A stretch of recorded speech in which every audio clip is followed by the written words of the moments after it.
स्वागत है आपका वॉइस इंस्पायर्ड हिंदी चैनल पर। इस चैनल पर आपको हर रोज नई नई और दिलचस्प कहानियां मिलती हैं। अगर आप पहली बार इस चैनल पर आए हैं तो चैनल को सब्सक्राइब कर लीजिए और वीडियो अच्छी लगे तो कमेंट और लाइक करना बिल्कुल मत भूलिए। पुराने जमाने की बात है। धर्मपुर नाम के एक गांव में कर्मवीर नाम का एक सुनार रहता था। उसका काम सिर्फ सोना बेचना ही नहीं था, बल्कि सोना बेचने के अलावा अगर किसी जरूरतमंद को धन की जरूरत पड़ती तो वह उनका सोना अपने पास गिरवी रखकर उन्हें ब्याज पर पैसे भी दे देता था। एक दिन की बात है, मयूर नाम का एक आदमी उस सुनार के पास आया और कहने लगा, सेठ जी नमस्कार, मेरा नाम मयूर है। मुझे अपने घर के खर्च के लिए कुछ धन की आवश्यकता है। मुझे मालूम हुआ है कि आप सोना गिरवी रखकर ब्याज पर पैसे देते हैं, इसीलिए मैं आपके पास आया हूँ। सुनार ने कहा, तुमने बिल्कुल ठीक सुना है। मैं कर्ज के रूप में धन दे दूंगा, लेकिन तुम्हें तुम्हारी कोई भी कीमती वस्तु मेरे पास गिरवी रखनी होगी। बताओ, तुम्हारे पास ऐसी कोई वस्तु है? मयूर नाम के उस आदमी ने कहा, मुझे यह बात पता है, इसलिए मैं अपने साथ अपने पुश्तैनी गहनों में से एक सुंदर हार लेकर आया हूं। आप इसे अपने पास गिरवी रख लीजिए और मुझे धन दे दीजिए। सुनार बोला, ठीक है, दिखाओ तुम अपना पुश्तैनी हार। और इस तरह सुनार मयूर से उसका पुश्तैनी हार लेकर उसकी जांच करने लगा। जब उसे इस बात की तसल्ली हो गई कि गहने असली सोने के बने हुए हैं, तो सुनार ने वह हार अपने पास पेटी में रख लिया और बदले में मयूर को कर्ज के रूप में कुछ धन दे दिया। और फिर कहने लगा, देखो मयूर, वैसे तो मैं इतनी आसानी से किसी को धन नहीं देता, लेकिन तुम्हें देखकर लगता है कि तुम सचमुच किसी मुसीबत में हो। बस इसीलिए मैंने यह हार गिरवी रखकर तुम्हें पैसे दे दिए हैं। अब जब भी तुम्हारे पास कर्ज चुकाने लायक पैसे हों तो तुम सूद समेत मेरी रकम वापस करके अपने गहने घर ले जा सकते हो। तब तक यह गहने मेरे पास ही पड़े रहेंगे। मयूर ने कहा, ठीक है सेठ जी, आपने मेरी जो मदद की है उसके लिए आपका बहुत बहुत धन्यवाद। आपकी रकम मैं आपको जल्द से जल्द वापस कर दूंगा और अपने गहने ले जाऊंगा। अब मुझे आज्ञा दीजिए, मैं चलता हूँ। और इतना कहकर फिर मयूर सेठ के पास अपनी गहने गिरवी रखकर और कर्ज की रकम लेकर वहां से चला गया। कुछ दिनों के बाद जब मयूर के हाथों में धन आ गया तो वह सुनार के पास अपने गहने वापस लेने के लिए उसकी दुकान पर गया। उसे देखकर सुनार बोला, अरे मयूर, कैसे हो? सब ठीक चल रहा है? मुझे लगता है कि तुम मेरा कर्ज वापस करने के लिए आए हो। मयूर बोला, जी हाँ सेठ जी, आपने बिल्कुल ठीक कहा। मुझे जो धन मिलने वाला था वह मिल गया, इसीलिए मैं आपकी रकम वापस करने के लिए आया हूँ और अपने गहने वापस ले जाना चाहता हूँ। सुनार बोला, अच्छा, फिर तो तुम रुको, मैं तुम्हारे गहने लेकर आता हूँ। सुनार ने एक पेटी में से मयूर के गहने निकाले और उसे थमा दिए। फिर जो रकम कर्ज के रूप में दी गई थी वह ब्याज समेत सुनार को लौटा दी गई। जो गहने मयूर को वापस किए गए उन्हें देखकर मयूर के मन में कुछ संदेह पैदा होने लगा और वह सुनार से बोला, सेठ जी, लगता है आपसे कोई गलती हो गई है। यह गहने वह नहीं है जो मैंने आपको दिए थे। मेहरबानी करके आप मुझे मेरे वाले गहने दे दीजिए। मयूर की बात सुनकर सुनार को कुछ गुस्सा आ गया और वह कहने लगा, अरे भाई, मैं भला तुम्हारे साथ ऐसा क्यों करने लगा?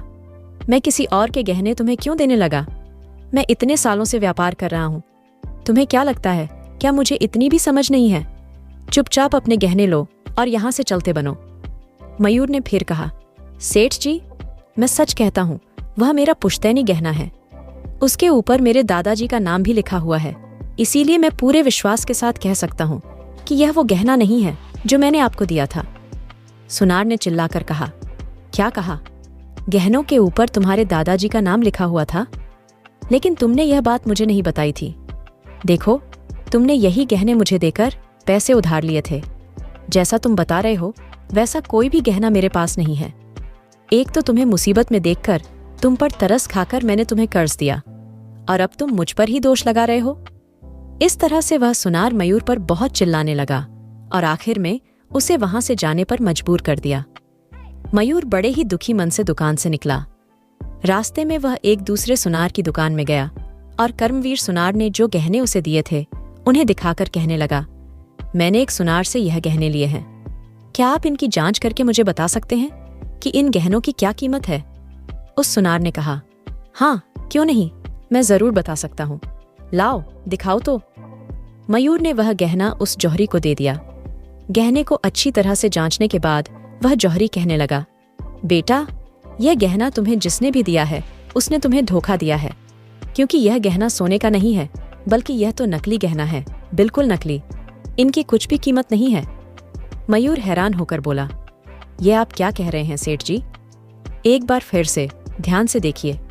सुनार खींचकर बोला, अरे भाई, बार बार देखने से नकली सोना असली तो नहीं बन जाएगा। यह सोना नकली ही है। जिसने भी तुम्हें यह दिया है उसे वापस लौटा दो। जौहरी के ऐसा कहने पर मयूर को अब सारी बात समझ में आने लगी थी और अब उसे कर्मवीर सुनार पर बहुत ही गुस्सा आ रहा था, क्योंकि उसने मयूर के असली गहने चुराकर नकली गहने उसे थमा दिए थे। मयूर उसी वक्त नगर के राजा के दरबार में हाजिर हुआ और उसने कर्मवीर सुनार की शिकायत महाराज से करते हुए कहा, महाराज, मेरा नाम मयूर है और मैंने कुछ एक मजबूरी के कारणवश अपने दादाजी के पुश्तैनी गहने कर्मवीर नाम के एक सुनार के पास गिरवी रखकर उससे कुछ धन कर्ज के रूप में लिया था। इसके बाद की मयूर ने अपनी सारी आप बीती राजा को बता दी। महाराज ने उसी समय कर्मवीर सुनार को अपने दरबार में बुलाया और फिर उससे प्रश्न किया, कर्मवीर, यहाँ पर जो नौजवान तुम्हारी शिकायत लेकर आया है, तुम्हें इसके बारे में क्या कहना है? कर्मवीर सुनार बोला, महाराज, ना जाने कितने लोग अपने मुश्किल समय में गहने गिरवी रखकर मुझसे कर्ज ले जाते हैं, लेकिन इस नौजवान के अलावा आज तक किसी ने मुझसे ऐसी बात नहीं की। महाराज, जब उन लोगों के पास पैसे आ जाते हैं तो वे अपना कर्ज लौटाकर अपने गहने वापस ले जाते हैं। आप ही बताइए महाराज, अगर मुझे छल कपट ही करना होता तो मैं केवल इस व्यक्ति के साथ ही क्यों करता? महाराज कहने लगे, तुम जो कह रहे हो वह बात भी ठीक है। और फिर महाराज ने मयूर से कहा, मयूर, इस व्यापारी ने तुम्हारे साथ छल किया है। क्या तुम्हारे पास इस बात का कोई सबूत है या कोई गवाह है? मयूर कहने लगा, महाराज, जो गहने मैंने इन्हें गिरवी रखने के लिए दिए थे उन पर मेरे दादाजी का नाम लिखा हुआ था और वह शुद्ध सोने के थे, लेकिन कर्ज लौटाने के बाद इन्होंने मुझे नकली गहने दे दिए। जब मैंने उन गहनों की दूसरे जौहरी के पास जांच करवाई तो उस जौहरी ने मुझे बताया कि वह गहने नकली थे। उन पर मेरे दादाजी का नाम भी नहीं लिखा हुआ था। अब आप ही बताइए महाराज, इसके अलावा मैं और क्या सबूत दे सकता हूं? महाराज ने सुनार से पूछा, तो कर्मवीर, जैसा मयूर ने कहा है, इसके गहनों पर इसके दादाजी का नाम लिखा हुआ था। क्या यह सच है? सुनार कहने लगा, मुझे इसके बारे में कुछ भी नहीं मालूम। गहने देते समय इसने ऐसी कोई बात भी नहीं की थी और ना ही मैंने इस बात पर ध्यान दिया था। ऐसा लगता है कि इसी ने नकली गहने गिरवी रखकर मुझसे पैसे लिए थे, क्योंकि मैंने तो वही गहने वापस लौटाए हैं जो इसने मुझे दिए थे। मैंने इसके साथ कोई छल नहीं किया महाराज, बल्कि उल्टा इसी ने मेरे साथ विश्वासघात किया है। नकली सोना देकर इसने मुझसे कर्ज लिया। महाराज ने कहा, तुम दोनों की बातें सुनकर मुझे किसी पर भी विश्वास नहीं हो रहा, लेकिन मयूर ने जो गहने गिरवी रखे थे वह असली थे या नकली, इस बात का कोई भी प्रमाण नहीं है। इसीलिए तुम दोनों यहां से जा सकते हो। परिस्थितियों को देखते हुए महाराज ने उस वक्त बिना कोई फैसला लिए उन दोनों को वहां से जाने का आदेश दिया। महाराज की बात सुनकर सुनार तो बहुत ही खुश था और वह खुशी खुशी अपने घर की तरफ चल दिया। लेकिन मयूर अपने असली गहने खो देने के कारण बहुत ही दुखी मन से वहां से गया। उन दोनों के जाने के बाद महाराज ने अपने एक मंत्री को अपने पास बुलाया और कहने लगा, मंत्री जी, आज मैंने दरबार में इन दोनों लोगों का मामला सुना। उसमें मैंने कोई निर्णय नहीं दिया, लेकिन मुझे अनुमान लग गया है कि इन दोनों में से किसके साथ न्याय हुआ है और किसके साथ अन्याय हुआ है। मुझे तो पूरी तरह से उस सुनार कर्मवीर पर संदेह है, वही बेईमान है। आपका इस बारे में क्या विचार है? मंत्री कहने लगा, महाराज, हमारे पास इस समय किसी भी तरह का कोई प्रमाण नहीं है, तो क्या आप मुझे बता सकते हैं कि आपको सुनार पर संदेह क्यों है? महाराज बोले, मंत्री जी, मुझे सिर्फ संदेह ही नहीं बल्कि पूरा विश्वास है कि वह सुनार ही असली अपराधी है, क्योंकि सुनार ने कहा था कि उसे नौजवान ने जो जेवर दिए थे वह नकली ही थे। लेकिन कोई भी सुनार नकली सोने को असली सोना समझने की गलती कभी नहीं कर सकता। इसके अतिरिक्त अगर उस नौजवान मयूर को सुनार के साथ धोखा करना ही होता तो वह कर्ज के रूप में ली गई रकम को ब्याज समेत वापस करने आता ही क्यों? अब तुम ही बताओ, क्या यह उचित हो सकता है? इसीलिए मुझे पक्का विश्वास है कि सुनार ने ही उस नौजवान के साथ धोखेबाजी की है। लेकिन अब समस्या यह है कि इस बात का कोई भी सबूत हमारे पास नहीं है जो यह बात साबित कर सके। इसीलिए हमें क्या करना चाहिए मंत्री जी? मंत्री कहने लगा, महाराज, जिस प्रकार आप बता रहे हैं, अब मुझे भी उस सुनार पर ही संदेह हो रहा है। यह भी संभव है कि सुनार ने इससे पहले भी कई लोगों के साथ छल किया हो। आप आदेश कीजिए, मैं सिपाहियों को भेजकर उस सुनार को कैद कर लेता हूँ, फिर वही सारी सच्चाई बताएगा। महाराज बोले, नहीं मंत्री जी, अगर उसे इस समय कैद किया गया तो हम उसके अपराध को साबित नहीं कर पाएंगे। मैं चाहता हूं कि उसे रंगे हाथों पकड़ा जाए। इसके लिए हमें उस सुनार की वह पेटी बरामद करनी होगी जिसमें वह अपने सभी गहने सुरक्षित रखता है। तो कुछ ऐसा किया जाए कि सुनार की वह पेटी हमारे राज दरबार तक पहुंच जाए, तभी हम उस सुनार की बेईमानी को स्थापित कर सकते हैं। महाराज ने फिर अपने मंत्री को सारी योजना बताई। सारी योजना जानने के बाद मंत्री कहने लगा, सचमुच महाराज, आपकी योजना के अनुसार यदि कार्य किया गया तो अवश्य ही वह बेईमान सुनार रंगे हाथों पकड़ा जाएगा। अगले दिन मंत्री ने अपने एक सबसे भरोसेमंद सिपाही, जिसका नाम शेखर था, उसे अपने पास बुलाया और कहने लगा, सुनो शेखर, जो बात मैं तुम्हें समझाने वाला हूं बड़े ही ध्यान से सुनो। यह कार्य मैं तुम्हें सौंप रहा हूं। तुम्हें बिना किसी को भी बताए बड़े ही गुप्त तरीके से इस कार्य को पूरा करना है। शेखर बोला, आप निश्चिंत रहिए मंत्री जी, आप जो भी कार्य मुझे सौंपेंगे मैं आपके कहे अनुसार ही करूंगा। आप बताइए तो सही कि मुझे क्या करना है। मंत्री ने तब एक कंगन शेखर को देते हुए कहा, यह कंगन देखो, इसे तुम अपने पास रखो और एक साधारण आदमी का भेष धारण करके कर्मवीर सुनार के पास जाओ और किसी भी तरह से बहला फुसलाकर यह कंगन कर्मवीर सुनार के पास गिरवी रख के कुछ धन लेकर आओ। शेखर बोला, यह तो मेरे लिए कोई बहुत मुश्किल काम नहीं है। इसके बाद शेखर ने अपना भेष बदला और कर्मवीर सुनार के पास जा पहुंचा। सुनार से कहने लगा, सेठ जी, मैं बाहर के एक गांव से आया हूं और मैं यहां पर व्यापार शुरू करना चाहता हूं, लेकिन मेरे पास इस कंगन के अलावा और कोई संपत्ति नहीं है। इस कंगन का मूल्य 5,000 से कुछ अधिक ही होगा। क्या आप इस कंगन को खरीदेंगे? सेठ कर्मवीर को संदेह होने लगा कि यह कंगन नकली है, इसलिए वह कंगन को लेकर अच्छी तरह से जांच करने लगा। पर पूरी तरह से जांचने के बाद कर्मवीर को विश्वास हो गया कि सचमुच कंगन असली ही था। कर्मवीर को इस बात का भी संदेह हुआ था कि सामने वाला व्यक्ति कोई व्यापारी तो नहीं लगता, यह अवश्य ही कंगन को चोरी करके लाया है, यानी यह कंगन चोरी का माल है। इसीलिए यह कंगन मुझे कम से कम कीमत पर खरीदना चाहिए। और यह सोचकर कर्मवीर कहने लगा, भाई, मैंने इस कंगन की जांच कर ली है, लेकिन जितना तुम बता रहे हो यह कंगन उतना भी कीमती नहीं है। इसकी कीमत तो सिर्फ 1,000 रुपए ही है। इसके ऊपर तो मैं तुम्हें एक पैसा भी नहीं दे सकता। तुम्हें अगर बेचना है तो बताओ, वरना यहां से चलते बनो। शेखर बोला, सेठ जी, ये तो बहुत ही कम कीमत है। आप कम से कम मुझे 2,000 रुपए तो दे दीजिए। मुझे धन की बहुत ज्यादा जरूरत है, इसीलिए मैं इसे कम भाव पर बेच रहा हूं।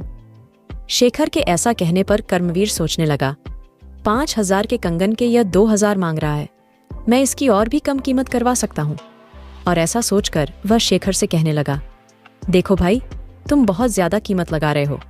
एक काम करो, तुम 500 और ले लो, यानी 1,500 में यह कंगन मुझे दे दो। अब तुम्हारी मर्जी। शेखर बोला, ठीक है सेठ जी, मुझे 1,500 ही दे दीजिए। मैं कंगन आपको देने को तैयार हूं, क्योंकि मेरे पास कोई और चारा नहीं है। मैं बहुत ही जल्दी में हूं।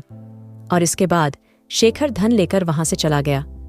सुनार कर्मवीर ने उस कंगन को अपनी पेटी में रख लिया कि तभी वहां पर एक सिपाही आ पहुंचा और कहने लगा, सेठ जी, मुझे आपसे एक सहायता चाहिए। अचानक एक सिपाही को वहां देखकर कर्मवीर घबरा गया। कुछ देर तक सोचने के बाद वह बोला, अरे सिपाही जी, मैं आपकी क्या सहायता कर सकता हूं? बताइए।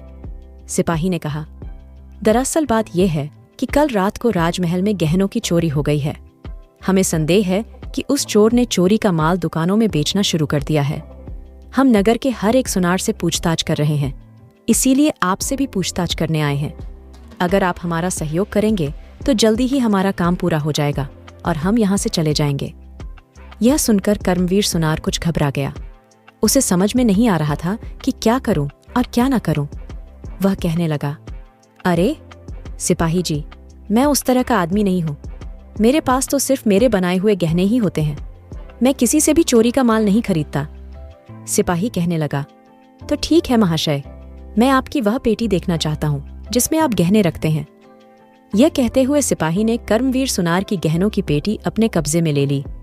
गहनों की पेटी खोलने पर कंगन उसी में मौजूद था। कंगन उठाकर सिपाही कहने लगा, अरे, यह तो वही कंगन है जो राजमहल से चोरी हुआ है। लेकिन तुमने तो कहा था कि तुम चोरी का माल नहीं खरीदते, तो फिर राजमहल का यह कंगन तुम्हारे पास कहाँ से आया? सिपाही की बात सुनकर सुनार समझ गया कि वह अब फंस चुका है, लेकिन अब किया भी क्या जा सकता था। वह सिर झुकाकर खड़ा हो गया। सिपाही उससे गरजते हुए बोला, चलो, यह पेटी उठाकर मेरे साथ राजमहल चलो। अब महाराज ही तुम्हारा फैसला करेंगे। सिपाही सुनार और उस पेटी को लेकर राजा के दरबार में जा पहुंचा। लेकिन वहां जाकर कर्मवीर सुनार ने देखा कि जिन जिन लोगों को कर्मवीर ने धोखा दिया था, सभी वहां पर मौजूद थे, जिनमें से एक मयूर भी था। महाराज कहने लगे, हाँ तो कर्मवीर, अब तुम मुझे बताओ कि तुम व्यापार कैसे करते हो? अपनी पोल खुलती हुई देखकर कर्मवीर घबरा गया। तभी महाराज ने आदेश दिया कि पेटी में रखे हुए गहनों को बाहर निकाला जाए। जैसे ही गहनों को बाहर निकाला गया तो सबसे पहले मयूर ने अपने दादाजी के पुश्तैनी गहनों को पहचान लिया और कहने लगा, यही है मेरा असली गहना। जांच करने पर पता चला कि सचमुच उन गहनों पर मयूर के दादाजी का नाम लिखा हुआ था। इसके अतिरिक्त वहां पर मौजूद अन्य लोग जिन्हें सुनार ने धोखा दिया था, वह भी आगे बढ़कर उन गहनों में से अपने अपने गहनों की पहचान करने लगे।